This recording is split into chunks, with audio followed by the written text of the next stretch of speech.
Salut YouTube, j'espère que vous allez bien. Aujourd'hui je vous retrouve pour une vidéo bullet journal comme c'était promis. Pour aujourd'hui je vais vous montrer mes pages de 2021 vu que je n'ai toujours pas sorti de vidéo bullet journal cette année. Donc même si c'est un peu tard, j'avais envie de vous les montrer. Et bien entendu je vais vous montrer également mon mois de mars. Comme il y a pas mal de pages de réaliser, pour cette fois-ci je préfère vous montrer les pages déjà faites. Comme ça la vidéo sera un petit peu plus rapide. Mais bien entendu que pour les autres vidéos on repassera au format de vidéo normal. Donc sans plus tarder on passe à la suite de la vidéo. C'est parti. Première page que je voudrais montrer que moi j'ai toujours dans mon bullet journal de préfète, donc ça c'est plutôt bien. Je vous mets un lien pour mon bullet journal si vous voulez en barre d'infos si vous voulez vous le procurer. Cette première page c'est l'index. C'est là où vous allez présenter toutes les pages qui sont à l'intérieur de votre bullet journal et vous pouvez y écrire le numéro de page, comme ça ça vous permet de retrouver facilement une page si vous avez besoin de revenir dans vos mois précédents bien entendu. Deuxième page que je voudrais vous montrer, c'est la page de garde de l'année 2021. C'est pas une page qui a beaucoup d'utilité, mais je trouve qu'en termes d'esthétique, c'est assez joli d'en faire. Et également, quand vous feuilletez votre bullet journal, ça permet de s'y retrouver assez rapidement, de faire ce genre de page de garde, que ce soit pour l'année ou bien les mois. Moi, j'aime bien faire ce genre de page. Donc pour la thématique de mes pages annuelles, j'ai fait des espèces de petites feuilles dans les tons violets, roses. En ce moment, je suis très violet vibe, hein, comme vous pouvez le voir déjà à mon pull, également à mes ongles. Je mets du violet un peu partout, mais c'est vrai que c'est une couleur que j'aime bien en ce moment et qui est assez gaie. Donc voilà, en termes de thématique, j'ai voulu faire quelque chose d'assez répétitif pour que ça soit pas trop compliqué pour moi à les faire ni trop long. Donc j'ai fait à chaque fois des petites feuilles comme ceci sur chaque page. Deuxième page pour mes pages annuelles, c'est le calendrier annuel. Là encore, c'est pas une page qui a une utilité en soi vu que je n'écris rien sur cette page. C'est plus esthétique et si jamais j'ai besoin de me retrouver dans un jour de la semaine, j'ai cette page à disposition tout au début de mon cahier. Donc comme ça, je la retrouve assez facilement. C'est un peu comme les agendas, vous savez, il y a toujours ce genre de page. Ça peut être utile de temps en temps, mais on les utilise pas non plus au quotidien.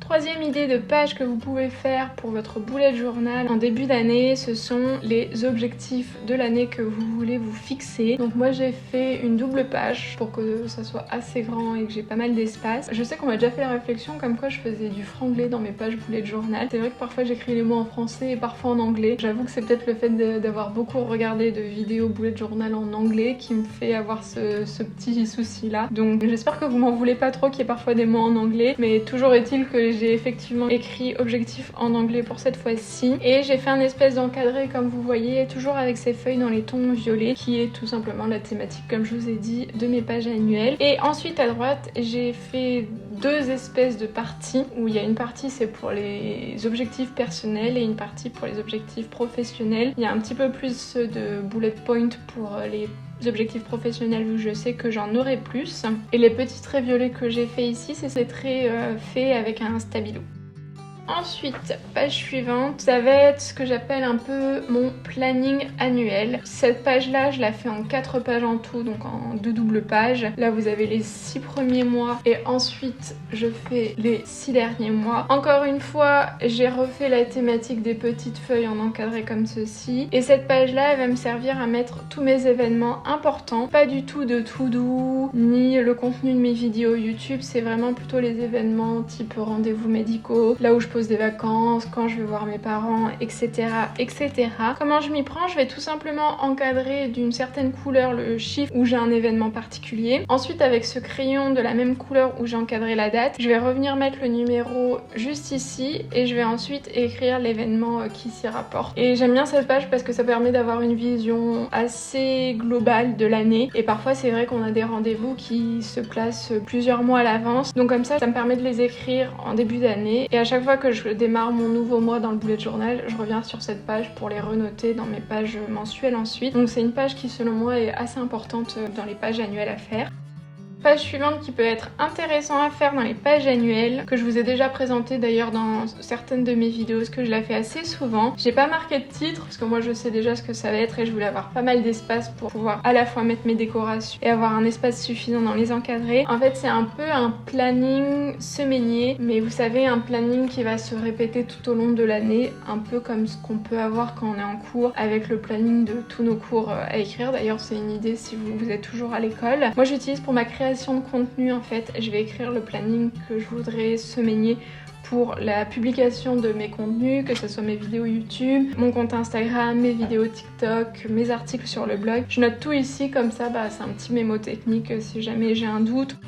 Page suivante, c'est les statistiques de mes réseaux sociaux que j'aime bien marquer chaque début de chaque mois. Donc j'ai fait tout simplement un petit tableau, on retrouve la thématique des petites feuilles juste ici. Chaque début de mois, je viendrai écrire le nombre de mes abonnés ou de vues en fonction du réseau. Je trouve que si vous êtes influenceur, c'est assez intéressant de faire ce genre de tableau. Après bien entendu, je me doute que vous n'êtes pas tous influenceurs sur cette chaîne. Je vous la présente quand même parce que vous pouvez l'utiliser comme un tracker classique. C'est assez intéressant aussi, un tracker annuel. Ça peut être quand vous êtes parti en vacances, vos rendez-vous médicaux aussi, s'il y en a qu'il faut que vous ayez plusieurs fois dans l'année. Je vous présente quand même cette page, même si moi j'utilise pour les statistiques réseau. Si vous voulez faire des trackers annuels, c'est une idée de mise en page à faire. Page suivante, c'est mon planning annuel, mes versions réseaux sociaux. Donc comme je vous disais, pour le planning annuel que j'avais fait avant, c'était les événements importants. Là je vais tout simplement mettre mes idées de vidéos et d'articles de blog que je voudrais faire chaque mois. En général mon planning de contenu, je fais pas tout d'un coup dans l'année, je fais chaque début de mois, j'y réfléchis, mais parfois je peux avoir des idées en cours de route mais que je voudrais faire plusieurs mois après, donc comme ça me permet de les écrire et de pas les oublier. Et à chaque début de mois, quand je planifie mon planning de création de contenu, je vais revoir ces pages pour voir si j'avais déjà noté des idées et c'est un peu plus simple pour moi. Donc encore une fois, j'ai fait 2 doubles pages pour avoir suffisamment d'espace. J'ai repris la thématique de cette espèce d'encadré avec ces petites feuilles. Après je vous la présente là aussi parce que ça peut être une autre idée de mise en page pour un planning annuel classique pour vous. Voilà, ça vous permet d'avoir plusieurs idées de planning annuel. Page suivante, un petit peu plus personnelle. Simplement les idées de films et de séries que je voudrais regarder à l'avenir. Je le mets plutôt dans le côté annuel vu que je ne note pas très souvent mes idées de films ou de séries. En général, quand j'ai envie de regarder un truc, je le regarde directement. Mais parfois ça peut m'arriver de le noter si jamais quelqu'un me parle d'une idée de film ou de série. Donc parfois je les note sur mon bullet journal. Donc voilà, il n'y a pas beaucoup d'encadré mais je sais que ça sera suffisant pour l'année. Et comme ça c'est une page que je retrouve assez rapidement vu qu'elle est en tout début de mon bullet journal. Et enfin, dernière page pour mes pages annuelles, c'est mes idées de musique à écouter / à télécharger. Ça par contre, c'est vrai que je note beaucoup de musique à télécharger, surtout quand je regarde les stories Instagram. C'est vrai que souvent, il y a des influenceurs qui mettent des musiques que je connais pas et qui me plaisent et c'est comme ça que j'en découvre. Donc voilà, ça j'aime beaucoup les noter avant de pouvoir les télécharger vu que je fais tout d'un coup, je fais pas au fur et à mesure. En général, je fais ça une fois par mois à peu près. J'ai fait un espèce d'iPhone avec des écouteurs pour le côté esthétique. J'ai pris une double page pour que l'iPhone soit suffisamment grand et que je puisse avoir assez d'espace pour noter mes musiques. Et j'ai tout simplement fait des tout petits encadrés, cette fois-ci en diagonale de feuilles pour rappeler la thématique. Donc voilà, je trouve que c'est une page assez rigolote esthétiquement parlant et que j'aime bien et qui change un petit peu de ce que j'ai pu faire d'habitude. Donc voilà pour mes pages annuelles. J'espère que c'est une thématique qui vous a plu. Je vous montre sans plus tarder mes pages du mois de mars. J'ai pas eu beaucoup d'idées pour la thématique du mois de mars. Donc je suis restée un peu sur cette thématique feuille, mais je l'ai faite d'une version un peu différente et avec des couleurs un peu différentes également. Donc je vais vous montrer ça sans plus tarder. Première page que je fais toujours, et ça vous le savez si vous regardez un peu mes vidéos, que je fais toujours pour mes vidéos du mois, c'est la page de garde où je note le mois en question. Donc là c'est le mois de mars. J'ai fait une page très simple. En fait pour tout vous dire, c'est la dernière page que j'ai réalisée sur mon bullet journal. Je sais pas pourquoi j'ai fait les pages suivantes avant et je pense que comme c'était la dernière page, j'étais un peu fatiguée, j'en ai eu marre, donc j'ai voulu faire quelque chose d'assez simple. Mais même si c'est simple, je trouve ça assez joli, il n'y a pas besoin de faire compliqué pour faire quelque chose d'esthétique. Donc j'ai fait 2 branches de feuilles en beaucoup plus gros par rapport à mes pages annuelles et je suis allée dans les tons un peu bleu-vert et j'ai mis des petits points aussi jaunes pour faire un peu un espèce de pollen et pour donner du peps aux pages parce que c'est vrai que les couleurs dans les tons bleus c'est des couleurs très douces mais qui peuvent un peu manquer de peps, donc voilà, c'est pour ça que j'ai rajouté ce petit jaune. Ensuite, la page suivante pour mes pages mensuelles, c'est le planning du mois. Bien évidemment, pour moi c'est une page ultra importante. C'est là où je note tous mes événements / vidéos qui vont sortir. En général, cette page, elle est uniquement professionnelle. C'est rare que je mette mes événements personnels, hormis les vacances, si je pars en week-end, ce genre de choses. Ça, c'est vrai que je change jamais la disposition. Je fais des petits encadrés pour chaque jour du mois et je marque en gros dans une typographie un peu manuscrite le mois juste ici. J'ai fait mes petits ronds pour mettre chaque jour du mois en jaune, pardon, et pour prendre cette petite thématique des feuilles, j'ai fait tout un un décor avec tous ces branches de feuilles dans les tons bleus et verts, avec en plus par rapport à la page de garde ces espèces de petites feuilles également que vous voyez juste ici, que je vous conseille de faire après les branches en grandes feuilles parce que ça sera un petit peu plus simple pour vous, vous en rendrez compte en les faisant. Et j'ai rajouté ces espèces de petits pollens jaunes pour apporter de la couleur à la page. Ça fait un peu brouillon vu comme ça, je trouve que c'est vrai qu'on a du mal à visualiser les petits encadrés. Pour autant, je trouve que c'est assez joli, assez esthétique.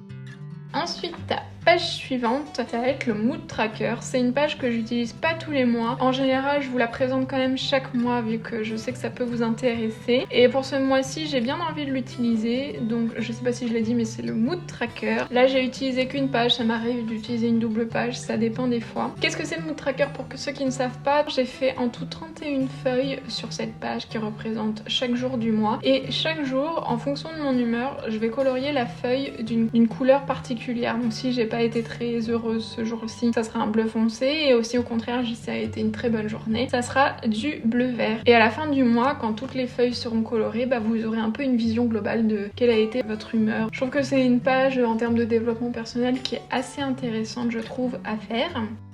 Page suivante, c'est la page de tracker. Moi je la fais spécifiquement pour mes réseaux sociaux. Tout simplement, à chaque fois que je posterai quelque chose sur chacun des réseaux, je viendrai colorer le petit encadré à la date qui correspond. Bien entendu, ça peut être pour autre chose. Je me doute bien que vous faites pas de tracker pour vos réseaux sociaux, mais vous pouvez bien entendu le faire pour, je sais pas, le ménage, le sport. Et en termes de présentation, ça peut être bien évidemment la même chose. Plus vous changerez les logos et vous mettrez par exemple pour le sport une petite haltère. Pour le ménage, ça peut être une petite éponge avec des bulles, ce genre de choses, bien entendu. Page suivante qui est assez importante pour moi vu que je note pas mal de choses, c'est ma page de notes. Je prends toujours une double page vu que je note pas mal de choses en général. C'est vraiment entre guillemets un fourre-tout. À chaque fois j'ai une idée, peu importe, un truc à noter qui rentre pas dans les autres cases, je le note ici. Donc là j'ai fait un espèce d'encadré avec ces feuilles, toujours ce petit pollen jaune. Et pour que le jaune soit vraiment apparent sur cette page, que ça soit assez gai, j'ai fait un système de bullet point. En général pour les pages de notes, j'ai tendance à toujours faire des encadrés, je m'en rends compte, avec la thématique du mois, mais j'avoue que c'est ce que je préfère faire et je trouve qu'à chaque fois c'est assez esthétique, donc moi personnellement j'aime beaucoup.